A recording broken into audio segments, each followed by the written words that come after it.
श्री पराशर जी बोले, ऐसी आज्ञा होने पर अति क्रूर और विषधर तक्षक आदि सर्पों ने उनके समस्त अंगों में काटा, क्योंकि उन्हें तो श्री कृष्णचंद्र में आसक्त चित्त रहने के कारण भगवत स्मरण के परमानंद में डूबे रहने से उन महासर्पों के काटने पर भी अपने शरीर की कोई शुद्धि नहीं हुई।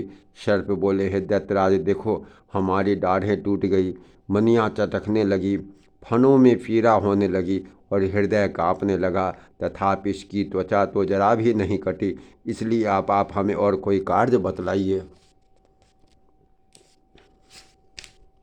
हिरण्यकशिपु बोला, अरे दिग्गजों, तुम सब अपने संकीर्ण दांतों को मिलाकर मेरे शत्रु पक्ष द्वारा बहलाकर मुझसे विमुख किए हुए इस बालक को मार डालो।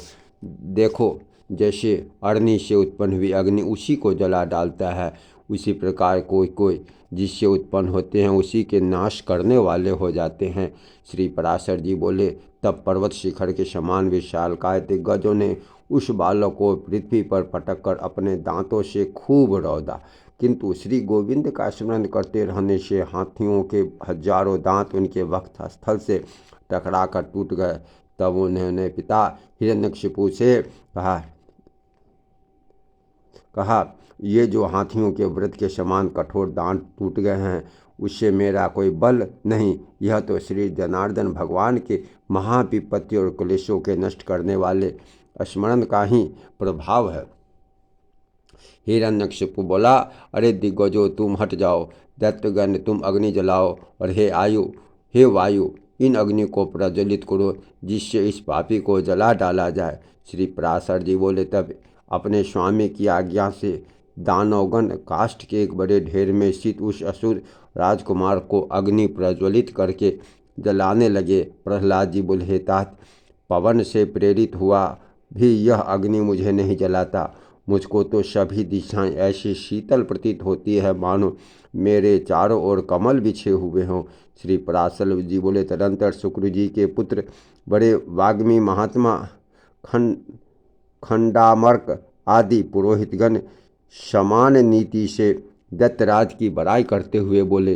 पुरोहित बोले, हे राजन, आपने इस बालक पुत्र के प्रति अपना क्रोध शांत कीजिए। आपको तो देवताओं पर ही क्रोध करना चाहिए, क्योंकि सफलता तो वही है। हे राजन, हम आपके इस बालक को ऐसी शिक्षा देंगे जिससे वह विपक्ष के नाश का कारण होकर आपके प्रति अति विनीत हो जाएगा। हे दैत्यराज, बाल्यावस्था तो सब प्रकार के दोषों का आश्रय होता ही है, इसलिए आपको इस बालक पर अत्यंत क्रोध का प्रयोग नहीं करना चाहिए। यदि हमारे कहने से भी यह विष्णु का पक्ष नहीं छोड़ेगा तो हम इसको नष्ट करने के लिए किसी प्रकार न टलने वाले कृत्या उत्पन्न करेंगे। श्री पराशर जी ने कहा, पुरोहित की इस प्रकार प्रार्थना करने पर